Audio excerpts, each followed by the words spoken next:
Je suis le Mwami Luhinda Mwenda Monongo Antoine de la grande tribu des Bayéké en territoire de Jadoville au nord-est du Katanga. Je suis le petit-fils de Moussiri et je suis son 4e successeur. Ce Moussiri avait fondé ici au Katanga un grand empire, lequel empire a été détruit après sa mort. Maintenant, il ne me reste plus qu'une grande chefferie, à peu près les 2/3 de la Belgique. Cette chefferie est moins habitée. Elle n'est peuplée que d'environ 22 000 personnes, sur lesquelles j'ai le pouvoir coutumier et le pouvoir administratif. C'est-à-dire, je commande et au nom de la coutume et au nom de l'administration qui m'a reconnu comme chef des Bayéké. Chef, comment se passe une de vos journées de travail? Le chef élu par les grands électeurs, comme en Allemagne, chez nous, ce sont les grands chefs de terre, les sous-chefs qui élisent le chef. Le chef ainsi élu a tous les pouvoirs, le pouvoir législatif, le pouvoir exécutif, le pouvoir judiciaire, mais il ne les exerce pas lui tout seul, il est contrôlé. C'est ainsi que chaque matin, il reçoit les notables à qui il donne ses directives.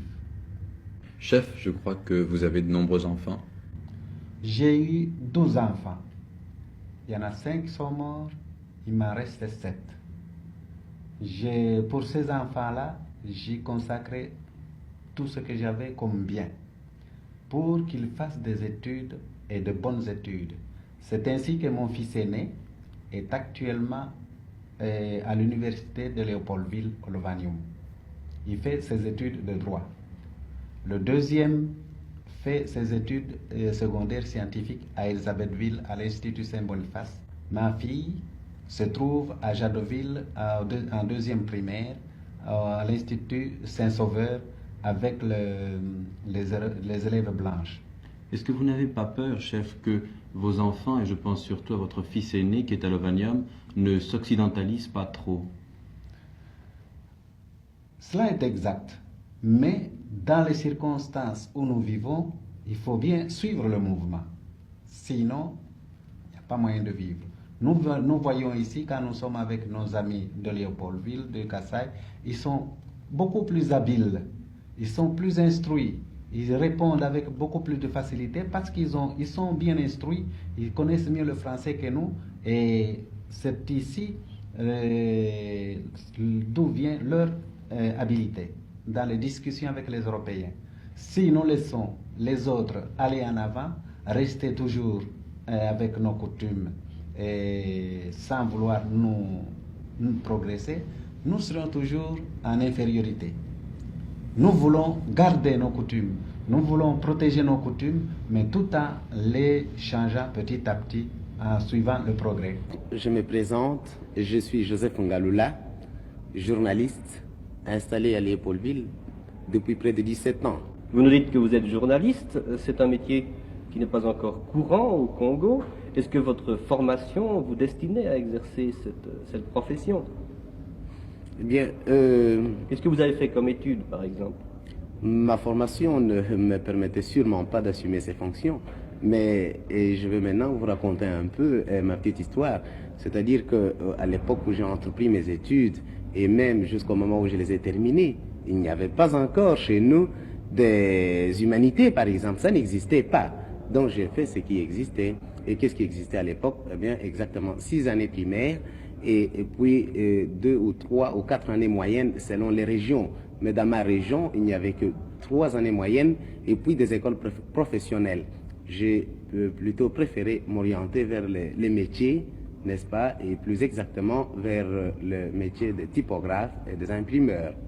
Et ça vous destinait tout de même un peu au journalisme, ça?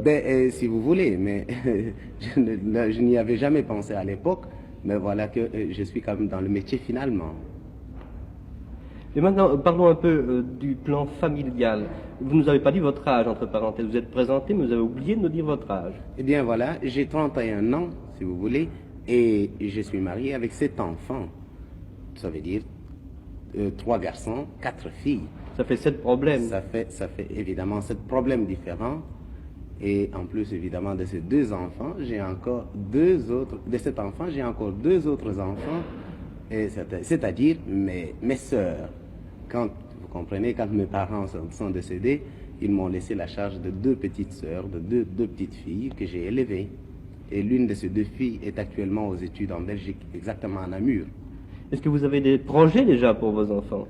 Et, écoutez, des projets, c'est très difficile. J'ai, si vous voulez, des souhaits pour mes enfants. Je souhaite, par exemple, que certains de mes enfants deviennent, pour les besoins du pays, des ingénieurs.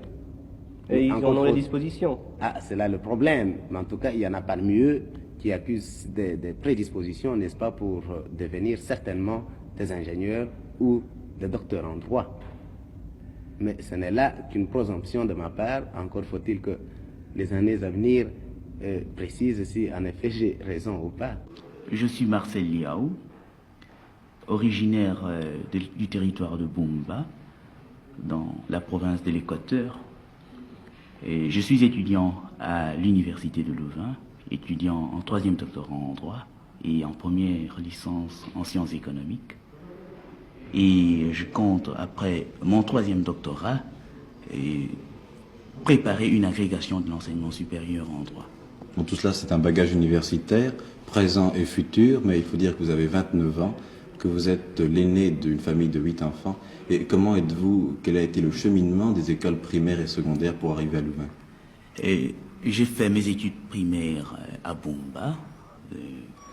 Alors ensuite, mes études secondaires au petit séminaire de Bolongo.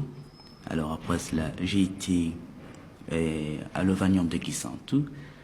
Là, j'ai fait des études administratives qui étaient à peu près du niveau des écoles sociales que vous avez ici en Belgique. C'est-à-dire, oui, juste avant d'aller à l'université en Belgique, c'est-à-dire à Louvain, vous avez déjà eu une préparation pré-universitaire, disons, à Kisantu. Une préparation. Près de Léopoldville. Alors, après ces études, après avoir été, donc après 3 ans d'études administratives à Kisantu, j'ai été au collège Albert Ier pour me préparer au jury central. Bon, nous disions tout à l'heure que vous aviez un gros bagage, cela c'est vrai, vous faites le doctorat en droit, vous faites des sciences économiques et sociales, cela vous prend énormément de temps, donc vous comptez encore, pendant de nombreuses années, être étudiant. Encore 2-3 ans pour achever, n'est-ce pas, l'agrégation de l'enseignement supérieur. Donc une agrégation que vous vous destinez à l'enseignement? Et je me destine à l'enseignement, mais au Congo, n'est-ce pas, les choses vont vite et on ne sait jamais comment ça peut